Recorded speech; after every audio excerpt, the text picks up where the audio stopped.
ಅಮ್ಮ ಭೂಮಾತೆ, ಇಂದು ನಿನ್ನನ್ನು ನಂಬಿ ಈ ರೈತ ನಿನ್ನ ಉಡಿ ತುಂಬುತ್ತಿರುವನು. ಚೆನ್ನಾಗಿ ಫಸಲು ಬೆಳೆದು ಈ ರೈತನಿಗೆ ಒಳ್ಳೆಯ ಬೆಲೆ ಸಿಗಲೆಂದು ನಿನಗೆ ಕೈ ಮುಗಿದು ಸಿರಬಾಗಿ ಬೇಡಿಕೊಳ್ಳುತ್ತೇನೆ.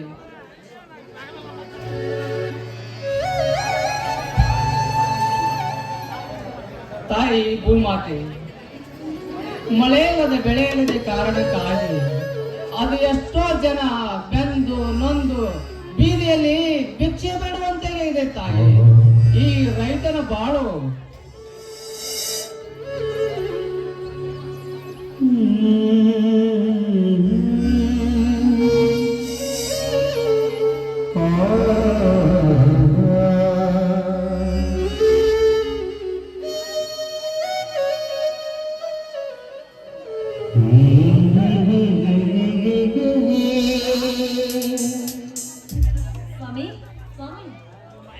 ಬಾಯಮ್ಮ, ಈಗ ಬಂದ್ಯಾ?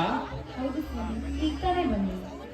ಬನ್ನಿ, ಹಾಕಿದ್ರೆ ಕೈ ಕೈ ಮುಖ ತೊಳ್ಕೊಂಡು ಬನ್ನಿ, ಊಟ ಮಾಡಿ. ಸರಿ ಅಮ್ಮ.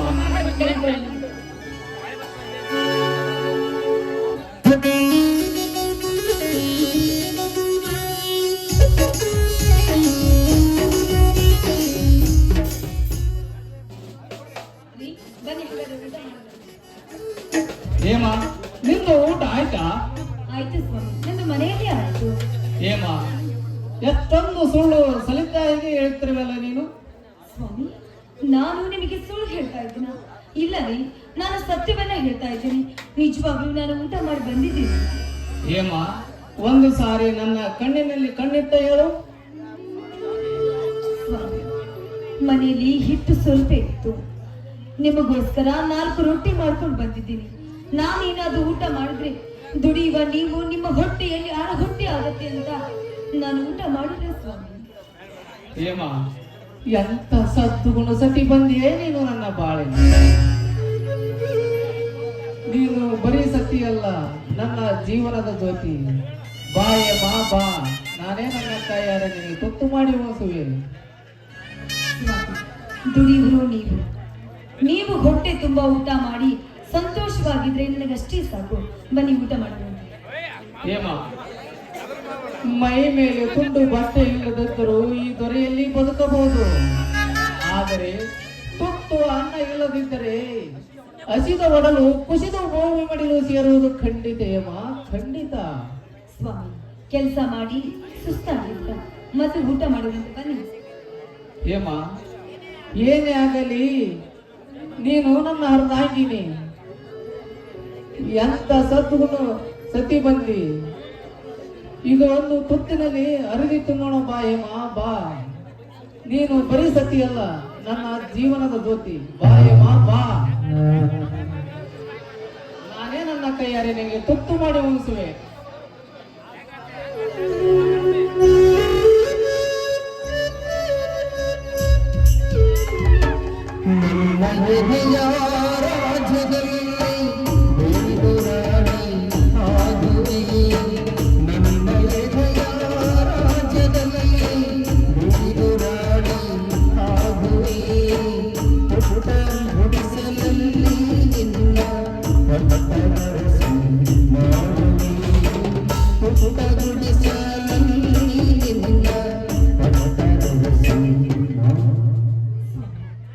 ನಾನೇ ಪುಣ್ಯವಂತಳು ಅಂತ ಅನಿಸುತ್ತೆ. ತಂದೆ ತಾಯಿಯನ್ನ ಕಳೆದುಕೊಂಡ ನತ ದೃಷ್ಟಳು ನಾನು. ಎಂದು ನೀನು ನನಗೆ ಕೈ ತುತ್ತು ಉಳಿಸಿದ್ದು ನನಗೆ ಅಮೃತ ಸ್ವಾಮಿ, ಪಂಚಾಮೃತ. ಹೇಮ, ಇದಕ್ಕೆ ನಿನ್ನ ಪ್ರೀತಿಯ ಉಡುಗೊರೆ ಏನು ಕೊಡುವೆ? ಸ್ವಾಮಿ, ನಿಮ್ಮಂತ ಪತಿಯನ್ನ ಪಡೆದ ನಾನೇ ಧನ್ಯಶ್ರೀ ಸ್ವಾಮಿ. ನಿಮಗಾಗಿ ನನ್ನ ಪ್ರಾಣ ಕೊಡಲು ಸಿದ್ಧ. ಹೇಮ, ನಾನು ನಿನಗೆ ತುತ್ತು ಕೊಟ್ಟೆ, ನೀನು ನನಗೆ ಮುತ್ತು ಕೊಡು. ಸ್ವಾಮಿ, ಈ ದೇಹ ಯಾವತ್ತಿದ್ರೂ ನಿಮಗೆ ಮೀಸಲಿದೆ. ಸುಖ ದುಃಖದ ಬಾಯಿಯಾಗಿ ಸಂತೋಷದ ಸಾಗರವೇ ಉಕ್ಕುವಂತೆ ಒಂದು ಸುಮಧುರವನ್ನು ಹಾಡನ್ನು ಆಡಬಾರದೆ? ಆಯ್ತು ಸ್ವಾಮಿ.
ಏ ದೀಪ, ಕಣ್ಣಿಟ್ಟ ಎಣ್ಣನ್ನು ಕಚ್ಚಿ ತಿನ್ನದೆ ಬಿಟ್ಟವನಲ್ಲ ಈ ವಿಷಕಾಂತ.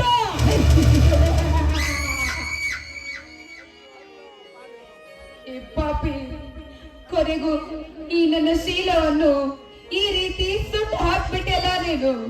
ಈ ನಿನ್ನ ಕಾಮದ ಬೆಂಕಿಯಲ್ಲಿ ಈ ನನ್ನ ಶೀಲವನ್ನು ಸುಟ್ಟು ಹಾಕ್ಬಿಟ್ಟೆಯಲ್ಲ. ಅರಳದೆ ಇರುವ ಈ ಹೂವನ್ನು ಮಕರಂದಿಸ್ಬಿಟ್ಟೆಲ್ಲ ನೀನು.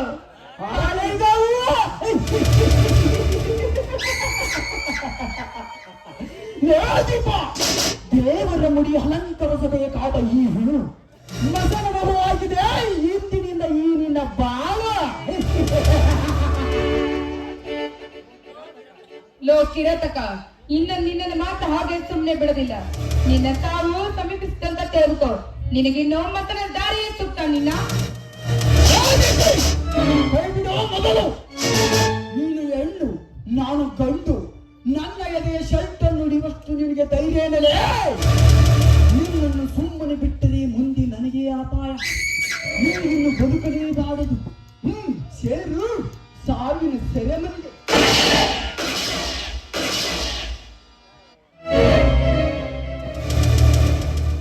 ಓಹೋ, ಇವಳ ಗಂಡ ಸಂದೀಪ್ ಕುಮಾರ್ ಈ ಕಡೆನೇ ಬಂದಂತೆ ಕಾಣಿಸುತ್ತದೆ. ನಾವು ಮೊದಲು ಇಲ್ಲಿಂದ ಜಾಗ ಖಾಲಿ ಮಾಡದೆ ಒಳ್ಳೆಯದು. ಬರುತ್ತೀನಿ. ನಿನ್ನ ಮಂದಿರದಲ್ಲಿ ನಿನ್ನ ಮೈ ಸುಖ ತಿಂದು ಹೊಂದಿರುತ್ತೆ. ನಿನಗೆ ಧನ್ಯವಾದಗಳು.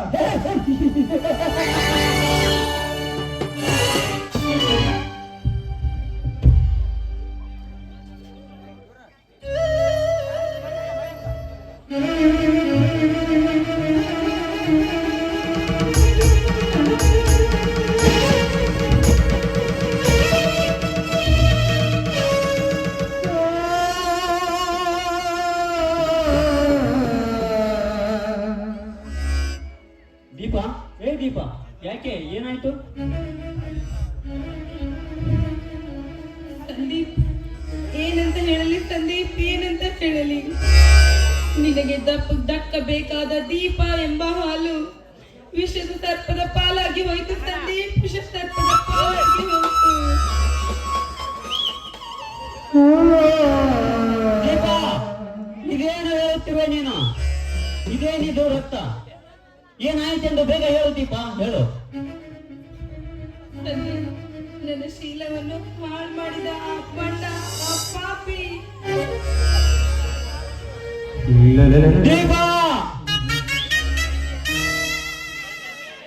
ಇದೇನು ಹೇಳುತ್ತಿರುವೆ ನೀನು? ಬೇಗ ಹೇಳು ದೀಪ, ಆ ಕ್ರೂರ ಕಾಮುಕ ಯಾರೆಂದು. ಸಂದೀಪ್, ಹೇಗೆ ಹೇಳಲಿ ಸಂದೀಪ್, ಹೇಗೆ ಹೇಳಲಿ? ಇಷ್ಟಕ್ಕೆಲ್ಲ ಕಾರಣ ಆ ಪಾಪಿ, ಅಮ್ಮ. ದೀಪ,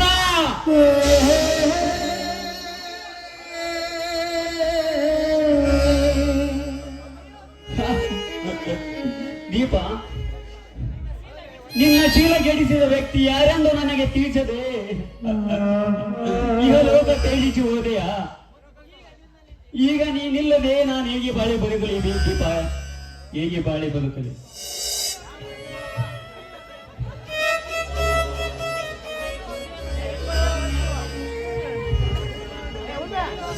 ಅಯ್ಯೋ ದೇವರೇ, ಇದೆಂತ ಆಟವಾಡಿದೆ ನನ್ನ ಜೀವನದಲ್ಲಿ.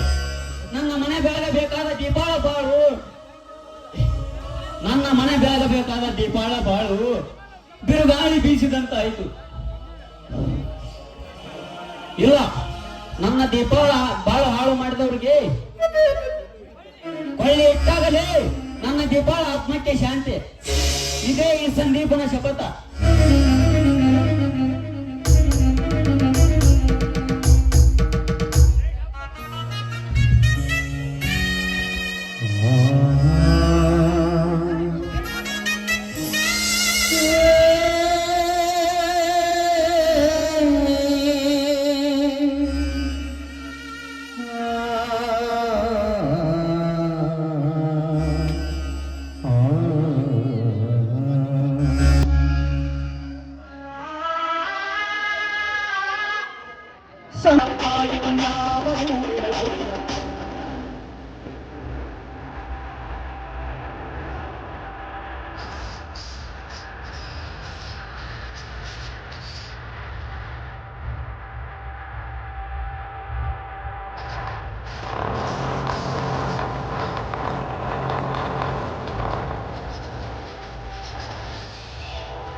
ರಾಜೇಂದ್ರ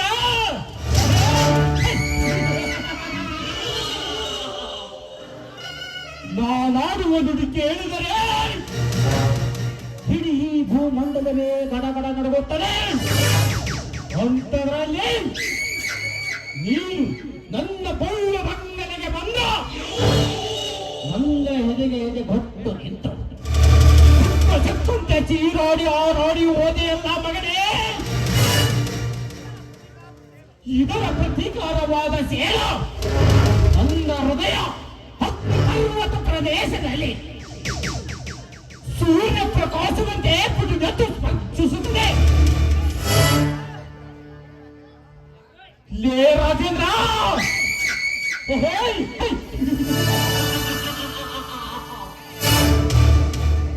ಎಡೆ ಎತ್ತಿ ಬರುತ್ತಿರುವ ಸರ್ಪದ ಜೊತೆ ಜೀವನ ಸಾಗಿಸಬಹುದು. ಆದರೆ ಈ ನರನಾಗ ಕೆಣಕಿ ಬದುಕುಳಿದವರಾರೂ ಇಲ್ಲ.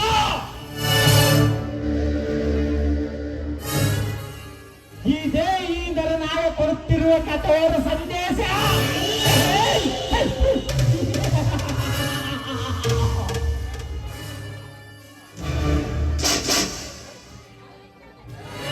ರಾಜೇಂದ್ರ,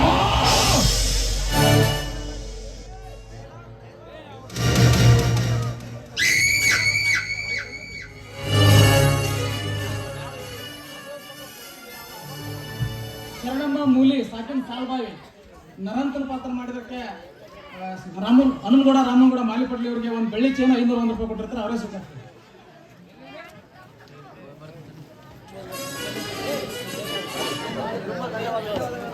ಅವರಿಗೆ ತುಂಬು ಹೃದಯದ ಧನ್ಯವಾದಗಳು. ವಿಷಯಗಳನ್ನ ಪಾತ್ರ ಮಾಡಿದಂತ ಹನುಮಂತಪ್ಪ ಪೂಜಾರಿ ಅವರಿಗೆ ಕನಕಪ್ಪ ಕೊಂಡೂರಿ ಅವರ ಒಂದು ಬ್ರೆಸ್ಲೆಟ್ ಹಾಕಿರ್ತಾರೆ. ಅವರೇ ಬಂದು ಸ್ವೀಕರಿಸಬೇಕು. ಹನುಮಂತಪ್ಪ ಪೂಜಾರಿ.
ಇದು ಒಂದು ವಿಷ ತುಂಬಿದ ಸಾಮ್ರಾಜ್ಯ.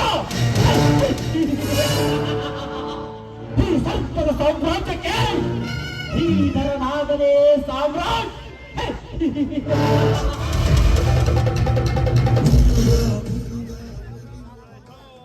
ಈ ಸಾಮ್ರಾಜ್ಯದ ಮುಟ್ಟುವ ಬೆಟ್ಟ ಇನ್ನು ಹುಟ್ಟಿಲ್ಲ, ಮುಂದೆ ಹುಟ್ಟೋದಿಲ್ಲ.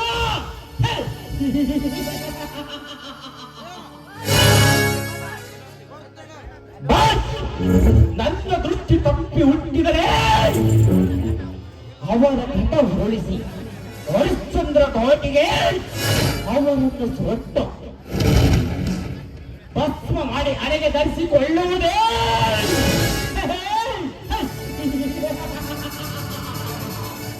ಈ ನರನಾಗದ ಹುಟ್ಟು ಹುಟ್ಟು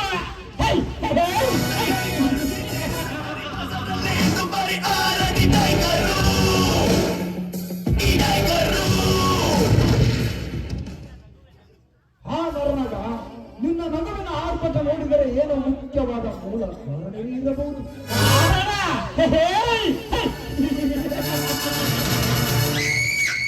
ಕಾರಣ ವಿದೇಶ ಕಂಠ,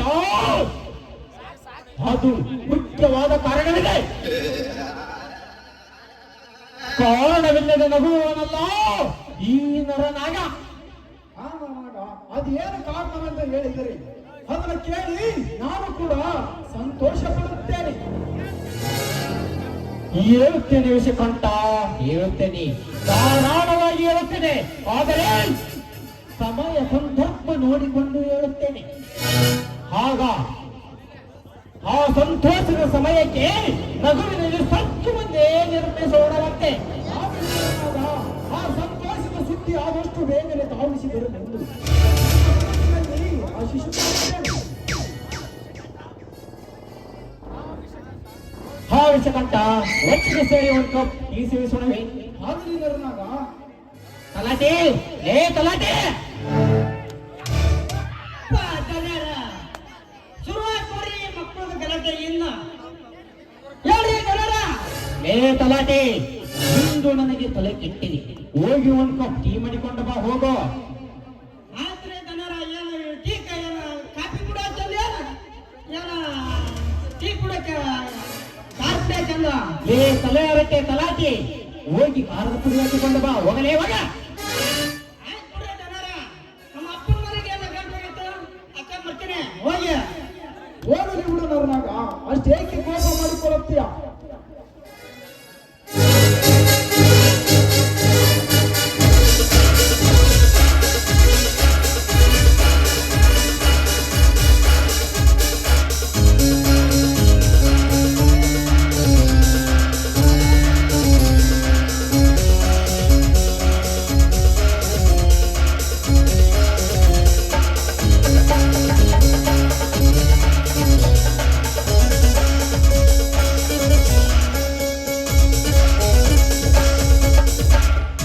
ದನರ ತಗೋರೆ ಸ್ಪೆಷಲ್ ಟೀ.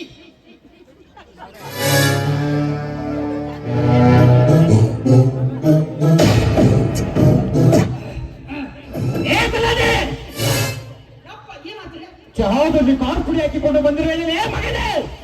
ಚಾದ ಸ್ವಲ್ಪ ಕಾರ್ ಕುಡಿಯಕ್ಕೆ ಅಂತಂದ್ರೆ ಹೇಳಿದ್ರೆ ದನರ ಅಕ್ಕ ಬೇಸಲಾಗಿರ್ತಕ್ಕಂಥ ಯಾಕೆ ಬಂದ್ರಿ ದನರ?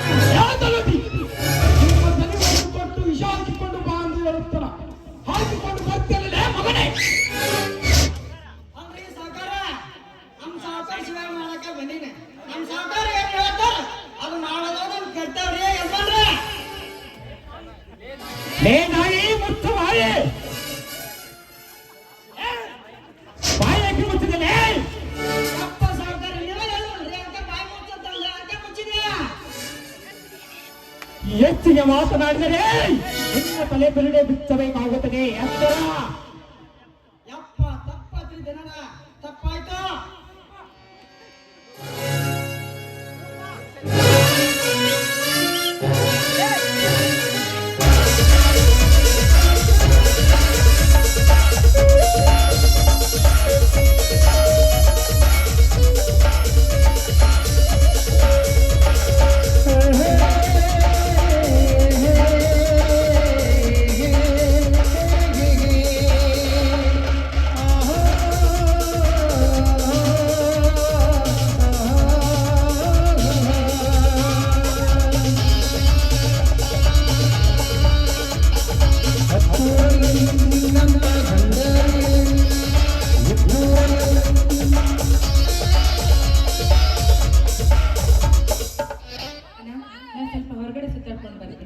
ಯಾಕಮ್ಮ ತಂಗಿ? ಏನಿಲ್ಲ ಅಣ್ಣ, ನಾಳೆ ನನ್ನ ಗೆಳತಿ ಮದ್ವೆ ಇದೆ, ಅದಕ್ಕೆ ಅವಳಿಗೆ ವಿಶ್ ಮಾಡ್ಕೊಂಡು ಬರ್ತೀನಿ. ತಂಗಿ, ಹೊರಗಡೆ ನನ್ನ ಕಾರು ಇದೆ, ಕಾರು ತೆಗೆದುಕೊಂಡು ಹೋಗು. ಬೇಡಣ್ಣ, ನಂದೇ ಕಾರ್ ತಗೊಂಡು ಹೋಗ್ತೀನಿ. ಆಯ್ತಮ್ಮ. ಹಾ, ಏನು ಇವನ ರೂಪ? ಹೆಸರಿಗೆ ತಕ್ಕಂತೆ ರೂಪಸಿ ರೂಪ. ಆ ರೂಪ ಈತ ನನ್ನ ಗೆಳೆಯ ವಿಷಕಂಠನಂತ. ಹಲೋ, ಐ ಆಮ್ ರೂಪಾ ಅಂತ. ವಿಷಕಂಠ ಅಂತ. ಅಣ್ಣ, ನಂಗೆ ಲೇಟ್ ಆಯ್ತು, ನಾನು ಇನ್ನು ಬರ್ಲೆ. ಆಯ್ತಮ್ಮ, ಬೇಗ ಬಾ. ಅಣ್ಣ, ನನ್ನನ್ನು ಮುಟ್ಟುವ ಧೈರ್ಯ ಈ ಸುತ್ತಹಳ್ಳಿಯಲ್ಲಿ ಯಾರಿಗೂ ಇಲ್ಲಣ್ಣ. ನಾನು ಯಾರು ಗಡಸರ್ಪನ ತಂಗಿ, ರೂಪ ನಿನ್ನ ಮೇಲೆ ಇರುವ ಅತಿಯಾದ ಪ್ರೀತಿ. ಆಯ್ತಾನೆ ನಾನು ಹೋಗಿ ಬರಲ್ಲ. ಆಮ ನರನಾಗ ನಿನಗೆ ತಕ್ಕವನೇ ನಿನ್ನ ತಂಗಿ ರೂಪ. ರೂಪವನ್ನು ಹೇಗಾದರೂ ಮಾಡಿ ನನ್ನ ಮಡಿದಿಯಾಗಿ ಮಾಡಿಕೊಂಡು ನನ್ನ ಮನೆ ತುಂಬಿಸಿಕೊಂಡು ನನ್ನ ಧರ್ಮ ಪತ್ನಿಯಾಗಿ ಮಾಡಿಕೊಳ್ಳಲು ಹೋದರೆ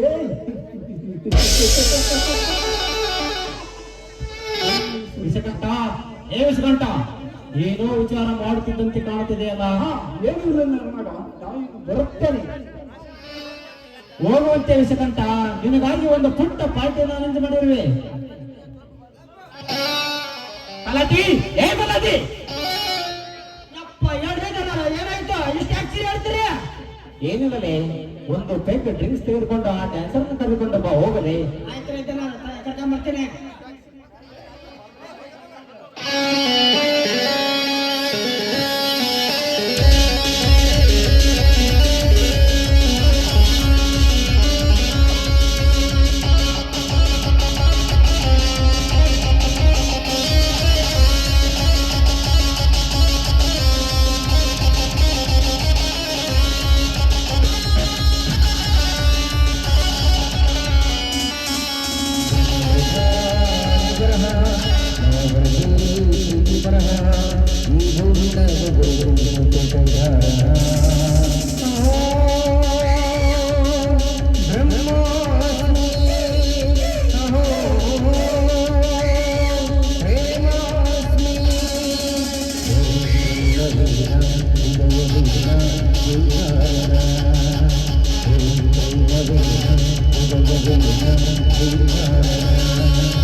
ನಾನು ಇನ್ನು ಬರುತ್ತೇನೆ.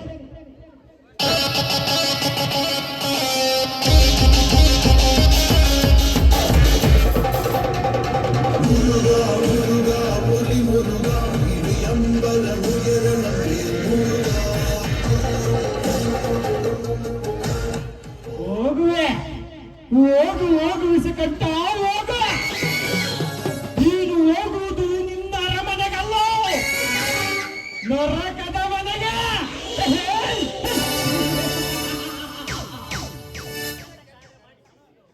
ನಿನ್ನಿಂದಲೇ ಕೆಟ್ಟ ಕಾರ್ಯ ಮಾಡಿಸಿ, ಅದರಿಂದಲೇ ಕೋಟಿಗಟ್ಟಲೆ ಹಣ ಸಂಪಾದಿಸಿ, ಹಣದಿಂದಲೇ ನಿನ್ನ ಹಣ ಉರುಳಿಸಿ ಮಸಣದ ದಾರಿಗೆ ಕುಣಿಸದಿದ್ದರೆ ನನ್ನ ಹೆಸರ ನರ ರೂಪದ ನರಹಂತಕ ನರನಾಗದೇ ಅಲ್ಲ.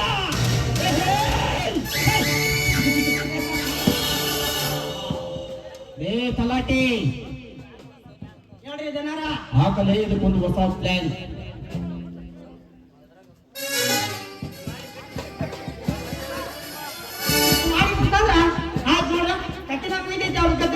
ಆಯ್ತು ತಲಾಟಿ, ನಡಿ ಹೋಗೋಣ.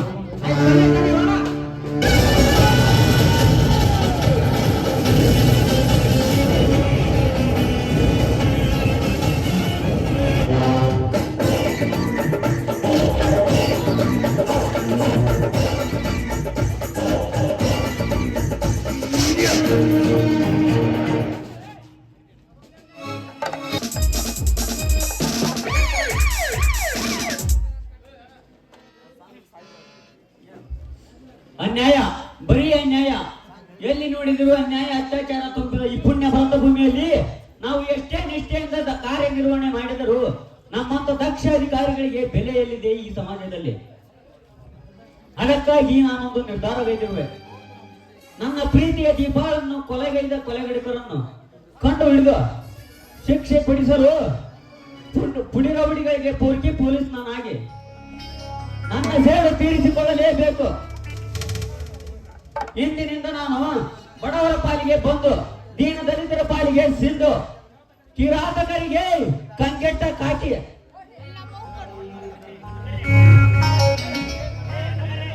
ಲೇಖಕರೇ, ನೀವು ಕಾಲಗರ್ಭದಲ್ಲಿ ಅಡಗಿದ್ದರೂ ಸರಿ ದರದರನೆ ಎಳೆದು ತಂದು ನಿಮ್ಮ ಜೀವನಕ್ಕೆ ಮುಕ್ತಿ ಕೊಟ್ಟಾಗಲೇ ನನ್ನ ಶಕ್ತಿ ಏನೆಂದು ಇಡೀ ಜಗತ್ತಿಗೆ ಗೊತ್ತಾಗುತ್ತದೆ. That is inspector Kempegowda.